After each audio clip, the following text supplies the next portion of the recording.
की इजाजत नहीं प्लीज नहीं, इसके ऊपर चर्चा होनी चाहिए सर। कोई नोटिस आज लिस्टेड नहीं है सर, इसके बारे में माननीय रक्षा मंत्री जी अपना बयान दे चुके हैं। We are for the country, we are with army. और माननीय ब्रिजलाल जी आप बोले, आपकी बात रिकॉर्ड पे जाएगी। प्लीज प्लीज प्लीज माननीय ब्रिजलाल जी आपकी बात ही रिकॉर्ड पे जा रही, कोई और बात नहीं। माननीय मेंबर्स प्लीज बैठे, प्लीज प्लीज बोले। उपसभापति महोदय, मैं आज संसद के समक्ष एक महत्वपूर्ण विषय को लेकर आया हूं और वह है कि अलीगढ़ मुस्लिम विश्वविद्यालय द्वारा आज तक दलितों, पिछड़ों और जो 10% गरीब सवर्ण हैं उनको आरक्षण नहीं दिया है। महोदय, अलीगढ़ मुस्लिम यूनिवर्सिटी की स्थापना 1920 को ब्रिटिश पार्लियामेंट द्वारा पारित एक्ट के तहत किया गया था। उसके पहले 1916 में बनारस हिंदू विश्वविद्यालय का एक्ट पारित किया गया था और बनारस हिंदू विश्वविद्यालय में आरक्षण जो संविधान में निहित है वो दिया जा रहा है।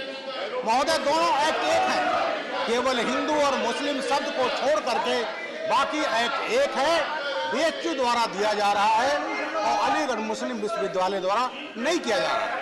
महोदय, आपका ध्यान में संसद में 1951 में बहस हुई थी, पृष्ठ नंबर 3429, इससे स्पष्ट है और सेक्शन 8 जो एमयू एक्ट है उसके अनुसार धर्म, भाषा, लिंग, प्लेस किसी जगह पर आप विभेद नहीं कर सकते। मैं इस संबंध में मोहम्मद करीम छागला जो तत्कालीन शिक्षा मंत्री थे 2 सितंबर 1965 को, उन्होंने संसद में कहा था कि मुस्लिम विश्वविद्यालय अल्पसंख्यक विश्वविद्यालय नहीं है, या तो ना मुसलमानों द्वारा बनाया गया है और ना ही प्रशासन इसके द्वारा किया जा रहा है। अलीगढ़ विश्वविद्यालय की जमीन महाराजा महेंद्र प्रताप सिंह द्वारा दी गई थी। महोदय, इसके लिए हिंदू राजाओं, महाराजाओं और नवाबों ने भी इसके लिए योगदान किया था। महोदय, अलीगढ़ मुस्लिम विश्वविद्यालय के संबंध में एक याचिका सुप्रीम कोर्ट में दायर की गई और वह 20 अक्टूबर 1967 को सुप्रीम कोर्ट ने मोहम्मद बासा वर्सेज यूनियन ऑफ इंडिया ने स्पष्ट किया है कि अलीगढ़ मुस्लिम विश्वविद्यालय आर्टिकल 31 के अंतर्गत अल्पसंख्यक विश्वविद्यालय नहीं है, इसलिए इसमें आरक्षण सबको दिया जाना चाहिए। लेकिन दुखद बात यह है कि आज तक ये आरक्षण नहीं दिया जा रहा है। 1972 में संशोधन पेश हुआ, उसके ऊपर तत्कालीन शिक्षा मंत्री माननीय नूरुल हसन जी ने संसद में कहा था, सर्वप्रथम तो यह मांग प्रस्तुत की गई है कि इसे अल्पसंख्यक संस्थान घोषित किया जाए जिससे वो आर्टिकल 31 के अंतर्गत आ जाए। उन्होंने कहा था यह तो ना देश के हित में है और ना ही मुसलमानों के हित में है। महोदय, अगर अलीगढ़ मुस्लिम विश्वविद्यालय द्वारा आरक्षण दिया गया होता तो आज हजारों दलित, पिछड़े आज सर्वेंट होते। प्लीज प्लीज प्लीज प्लीज माननीय सदस्यगण, प्लीज माननीय लोग पे प्लीज प्लीज प्लीज एक प्लीज प्लीज प्लीज आपकी बात खत्म हो चुकी है, आपकी बात खत्म हो चुकी है। माननीय ब्रिजलाल जी, आपकी बात खत्म हो चुकी है। माननीय सदस्यगण प्लीज, दोला जी प्लीज एक। माननीय सदस्यगण, कल माननीय एलओपी साहब बोलना चाहते थे अपनी नोटिस के बारे में, पूरी मैंने इजाजत दी। एक मिनट प्लीज, पूरी हमने इजाजत दी, जबकि नोटिस ऑलरेडी थी। सिर्फ ये कहा जा सकता था चेयर से कि नोटिस ऑलरेडी है, लेकिन मैंने पूरी पढ़ने की इजाजत दी। उसके बाद जो भी माननीय सदस्य बोलना चाहते थे मैंने इजाजत दी। सरकार की बात आई, please please please point of order या उस वक्त बोलो प्लीज। नो, अब एक minute, listed list please please no please नहीं, माननीय डिफेंस मिनिस्टर के क्वेरी पर अगर आप सवाल पूछ रहे हैं तो उसकी स्थिति मैंने स्पष्ट कर दी है अलग से। शुरू की बात मैंने स्पष्ट कर दी कि शुरू में एलओपी साहब ने जो बात अपनी रखी थी, वो मैंने आपके सबके सामने उनसे निवेदन किया था, उन्होंने अपने नोटिस को पढ़ा था। प्लीज प्लीज, आज जो चीजें लिस्टेड है उसके अतिरिक्त मैं कुछ और नहीं कर सकता, और कोई नोटिस आज नहीं है। प्लीज, माननीय शंभू शरण पटेल। धन्यवाद उपसभापति महोदय। आसन के माध्यम से मैं बिहार के मोकामा टाल योजना से जुड़ी समस्याओं के बारे में केंद्र सरकार को अवगत कराना चाहता हूं। मोकामा टाल क्षेत्र की समस्या उस क्षेत्र से जुड़े हुए लाखों किसानों से जुड़े हितों से जुड़ा हुआ है। बिहार सरकार की उदासीनता के वजह से टाल क्षेत्र में हजारों हेक्टेयर भूमि पर रबी फसल की बुआई अभी तक नहीं हो पाई है। महोदय,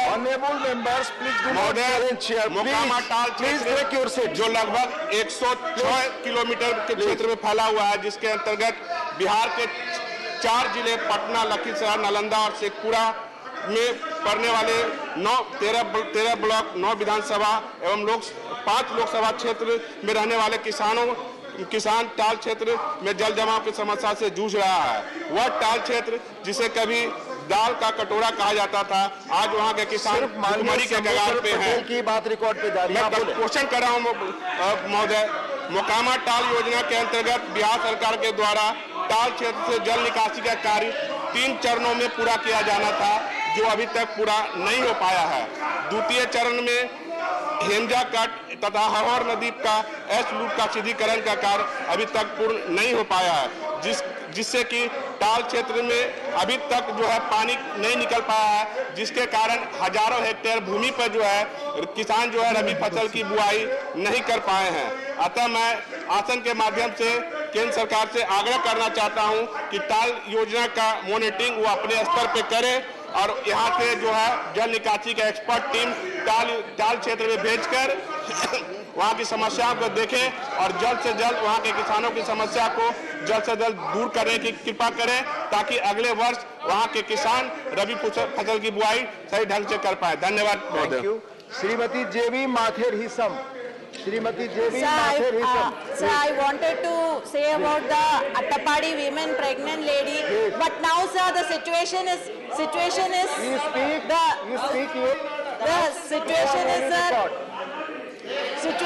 just like how the Kerala minister responded very badly to the pregnant women. The central government is also behaving the same way when such an issue is happening, sir. Please speak. Dr. Fawzia Khan.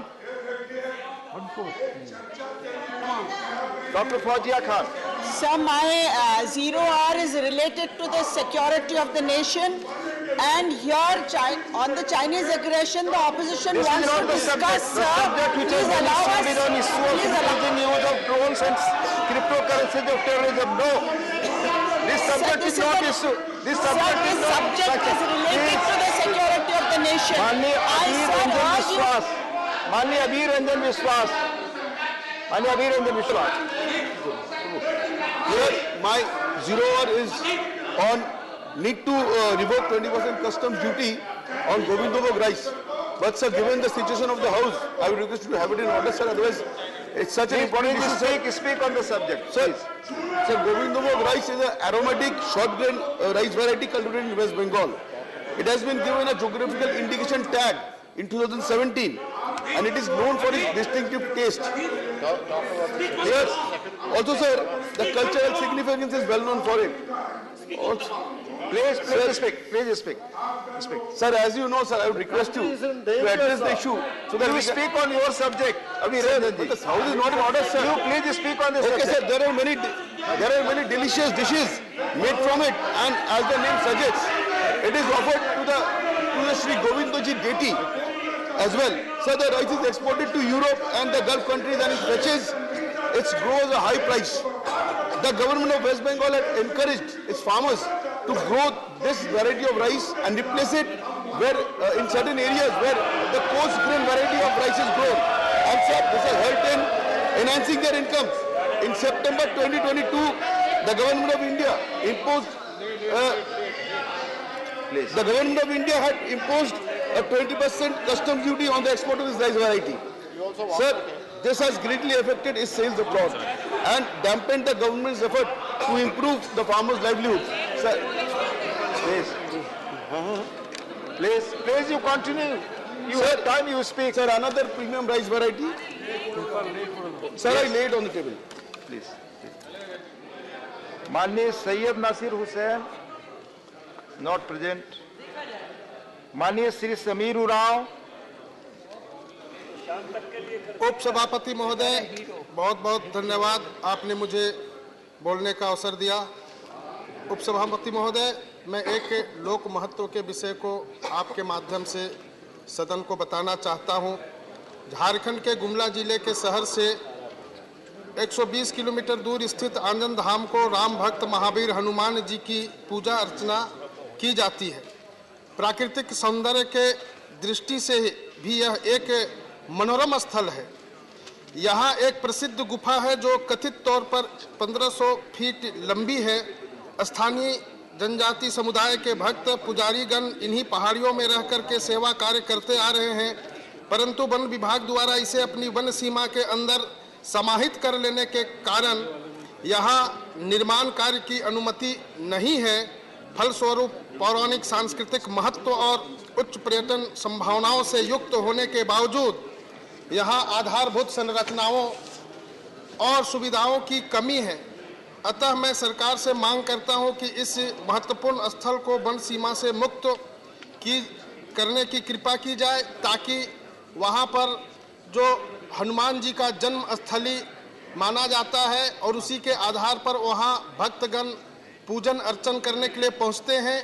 मैं पुनः सरकार से मांग करता हूं कि इसे मुक्त करने, वन विभाग से मुक्त करने से वहां भक्तों को वहां सुविधा व्यवस्था बनाई जा सकती है। धन्यवाद। Thank you. Honourable doctor L Hanumanthaiah, not present. Shri KRN Rajesh Kumar, not present. Shrimati फूलो देवी नेतम, नॉट प्रेजेंट. डॉक्टर अम्मी याग्निक, नॉट प्रेजेंट. माननीय सुखेंदु शेखर राय जी, नॉट प्रेजेंट. श्रीमती दर्शना सिंह.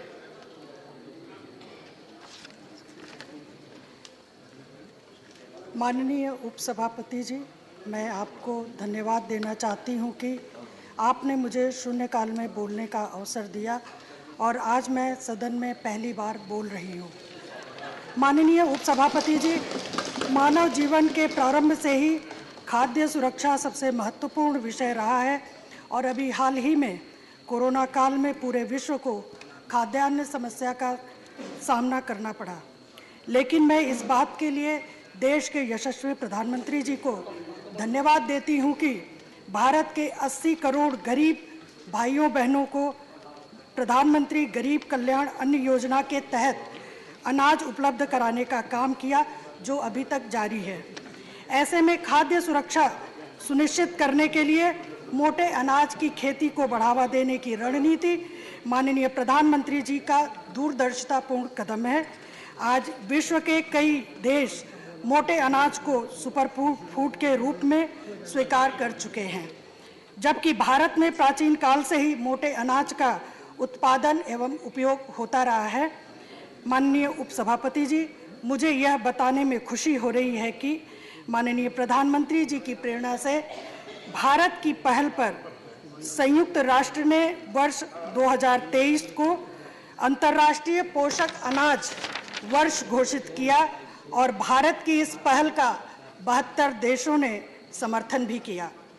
खाद्य सुरक्षा सुनिश्चित करने के लिए मोटे अनाज की खेती को बढ़ावा देने की सरकार की नीति अत्यंत सराहनीय है। भारत मोटे अनाज का सबसे अधिक उत्पादन करने वाला देश है और कुल वैश्विक उत्पादन का 20% उत्पादन भारत करता है। मोटे अनाज स्वास्थ्य के लिए बहुत लाभकारी है क्योंकि इसमें protein, fibre, vitamin, iron, calcium प्रचुर मात्रा में होते हैं, जो स्वास्थ्य के लिए लाभदायक है। इसके अलावा इसकी खेती में कम पानी की खपत होती है, इसलिए पोषण के साथ साथ किसानों को आर्थिक लाभ भी होगा।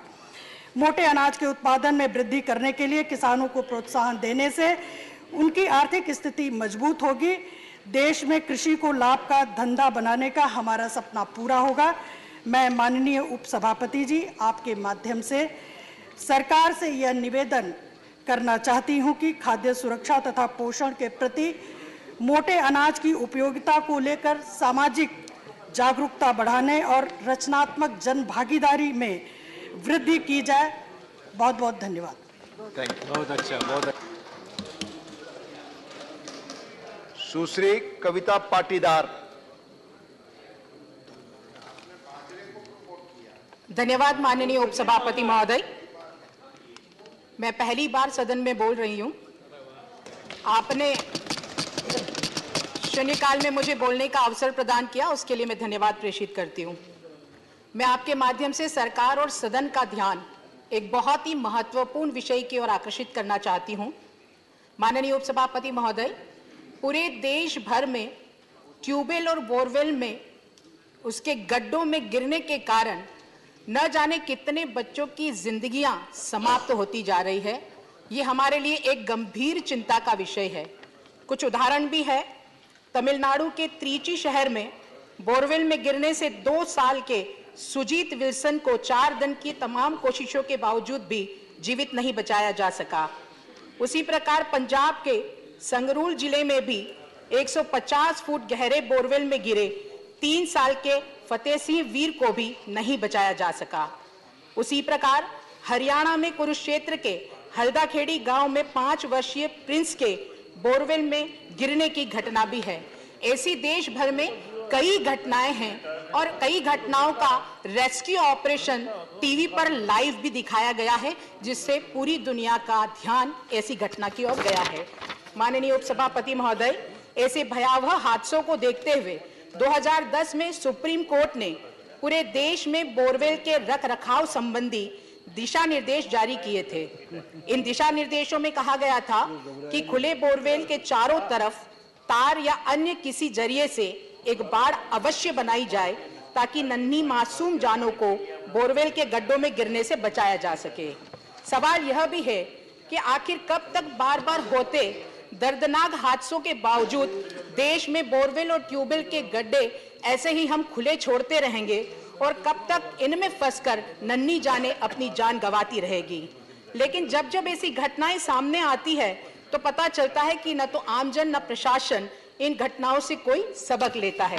माननीय उपसभापति महोदय, मैं आपके माध्यम से इस अति संवेदनशील विषय के लिए सरकार से यह आग्रह करती हूं कि इस प्रकार की घटना को रोकने के लिए कड़े से कड़े कानून का प्रावधान होना चाहिए, ताकि ऐसी घटनाओं का दोहराव देश में फिर न हो सके। बहुत बहुत धन्यवाद। Thank you. माननीय श्री विनय दीनू तेंदुलकर जी, आप कोंकणी में बोलेंगे, प्लीज बोले। धन्यवाद उपसभापति महोदय, आपने मुझे मेरी मातृभाषा कोंकणी में बोलने का अवसर दिया। उपसभापती महोदय, गोवा राज्यान टपाल खात्यान 20 वर्सांसून टेम्पररी बेसिसाचेर थंय पोस्टमॅन काम करताले आनी अकस्मात तांकां न कळटा नोटीस न दिता तांकां कामा वयल्यान काडले। आज तेंची हलाकाची परिस्थिती आसा। आज तेंचे 45-50 वय जाल्या अशा परिस्थितीन तांकां काम न जालें आनी तेंची भुरग्यां शिकतात। तेंच्यांनी बारीक बारीक लोकां कडल्यान लोन घेतलेलें आसा, गेले 3 म्हयने ते आज बेकार आसा। हांव सरकाराक विनंती करता की आपल्या माध्यमांतल्यान की ह्या 20 कामगारांची सरकारान दखल घेवची आनी तांकां परत कामार घेवपाचो बंदोबस्त करचो। धन्यवाद उपसभापती महोदय। Thank you. माननीय Shri Sukhendu Shekhar Rai ji. Thank you, sir. Around 5 million people globally had their data stolen and sold on the bot market till date, out of which 6 lakh are from India, making it the worst affected country according to one of the world's largest VPN service providers, NordVPN, having its offices in Lithuania, UK, Panama, and Netherlands. The online marketing mechanism known as bot markets are used by hackers to sell stolen data from victims' devices with bot malware. The study by NordVPN of Lithuania's Nord Security said the stolen data included users' logins, cookies, digital fingerprints, screenshots, and other information, with the average price for the digital identity of a person pegged at rupees 490 and 5.95 US dollar. NordVPN tracked data for the past few years, ever since bot markets were launched in 2018. Last month, multiple servers of the All India Institute of Medical Sciences, our government hospital that caters to ministers, politicians, and the general public, were infected. It is not known as to whether the government has inquired about the veracity of the report. I would therefore urge upon the government to look into the matter and publish a white paper on this. Thank you. Thank you. माननीय Shri खीरू Mahato, not present. Lieutenant General Dr. D.P. Vats, retired. Demand to expedite opening of Sainik schools at Matan Hill village of Jhajjar district in Haryana. Sir, centuries on, Haryana has remained the sword arm of Akhand Bharat. Sainik school at Matan Hill village in Jhajjar district was conceived during late Pradhan Mantri Atal Bihari's time, and Sange Bunyad was laid by late Shri George Fernandes, then Defence Minister. Then onwards, it has been pending. Jhajjar, Rewari, Dadri in Haryana and Jhunjhunu in Rajasthan are maximum ex-servicemen habited areas. Sainik schools and military schools prepare the students to be officers in armed forces, and this area has produced many chiefs. Sainik schools have also produced chief ministers, including our present chairman, of whom we are proud. This is my earnest request to the government, through you, to expedite the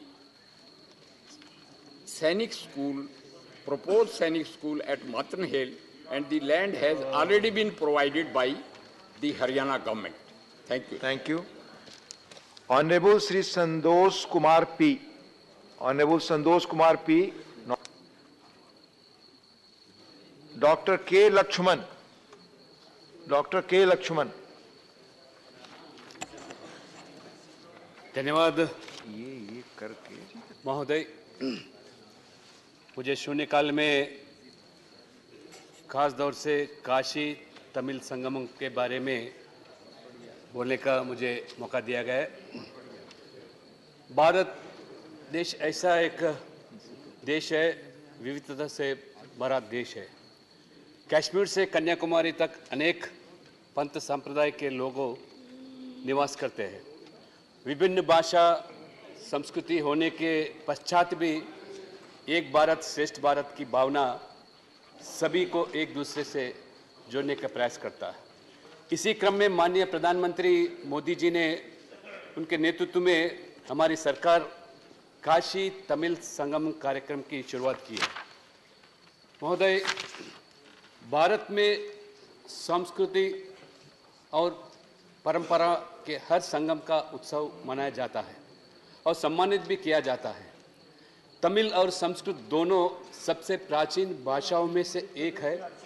प्रधानमंत्री जी ने कहा कि काशी में हमारे पास बाबा विश्वनाथ है, जबकि तमिलनाडु में हमारे पास भगवान रामेश्वर भी है। काशी और तमिलनाडु दोनों भगवान शिव की भक्ति में डूबे हुए हैं। पारंपरिक तमिल विवाह बारात में भी ये काशी का यात्रा का दौराना किया जाता है। तमिलनाडु में जन्म लेने वाले सर्वेपल्ली राधाकृष्ण जी बनारस हिंदू विश्वविद्यालय का कुलपति बने थे। महाकवि और क्रांतिकारी सुब्रमण्यम भारती जी ने तमिलनाडु के रहने वाले थे। उसी माध्यम से रामानुजाचार्य, शंकराचार्य, राजाजी से लेकर सर्वेपल्ली राधाकृष्ण महानुभाव विद्वानों ने किस तरह भारत दर्शन का उन्हें बगैर हम समझा नहीं सकते। दुनिया में सबसे पुरानी जीवित भाषाओं में से एक तमिल भाषा है और उसको सम्मानित करना भी पूरा 130 करोड़ आबादी का भी जिम्मेदारी है। हमारे प्रधानमंत्री चाहते हैं, इसीलिए हम राष्ट्र को अगर नुकसान होगा तमिल जैसा भाषाओं को अगर हम उसको खास ध्यान नहीं देने से। काशी में गंगा जल लाकर रामेश्वरम में भगवान शिव का जलाभिषेक होता है। उसी क्रम में रामेश्वरम से रेत लेकर काशी में व्रत बनाना जाता है। तमिलनाडु में जन्म लेने वाले अलवर और नयनार के भक्ति संप्रदाय को उत्तर भारत में कवियों के आत्मसात किया गया था। केरल से कश्मीर तक आदि शंकराचार्य ने दौरा किया, चतुरामायण मठ का भी स्थापित किया। तो मैं आपके माध्यम से हमारा शिक्षा मंत्री हो, सांस्कृतिक मंत्री हो, पर्यटन अनुरोध करता हूं कि तेलंगाना में भी एक दक्षिण द्वार का रूप माना जाता है। वहां एक भव्य Thank you. Now nothing is going on record. Srimati Jaya Bachchan, not present. Sri Kyaren Rajesh Kumar. Mike, sir. Honorable Deputy Chairman, sir. My 0 hour on in grant in aid to priorities to government cooperative sector. The cooperative organization played a vital role in Indian economic development, especially in agriculture credit and the dairy sector. The cooperative sector is a parallel government. The government of India has various industrial development schemes such as subsidies, grant in aid and incentives. The cooperative sector in India are performing to their best and competing with various MNC across the world. However, the majority of the grant in aid scheme were availed by the private companies only. Then the cooperative organization, the reason being there is no special provisions given in the scheme guidelines to prioritize the cooperative sector. There are some incidents happened, like private companies had closed their operation after availing the grant in aid. Sir, recently, I give an example, recently the Ministry of Food Processing Industry were releasing grant in aid under the cold chain infrastructure scheme. As per the result, they have received 72 applications and found 53 applications eligible. Among those 53 eligible applications, only 24 companies have been approved for grant in aid. The cooperative organizations are not in the accorded list. The private company scored 80 to 96 marks. The government cooperative sector scored 78 marks. In this case, the cooperative and private companies cannot to be treated as same. If the profitability is accounted for marking criteria, the private companies will score better than the cooperative companies because the cooperative sectors works on the not for profit. For the kind information to this August House, sir, it is really pathetic that the state-owned milk producer cooperative union from the Namakkal, Tamil Nadu, which is working for the welfare of the farmer and consumer, had applied for the above scheme. It is found eligible for the grant in aid, but based on the marking criteria, the private companies were granted. Therefore, sir, to promote the cooperative sector, I request the Honorable Minister of Cooperation and Official through this August House, we coordinate with the various ministries and include the special provisions and classes to prioritize the cooperative companies while granting the aid. Thank you, sir. Thank you. Now special mentions. Mani Shri Hardwar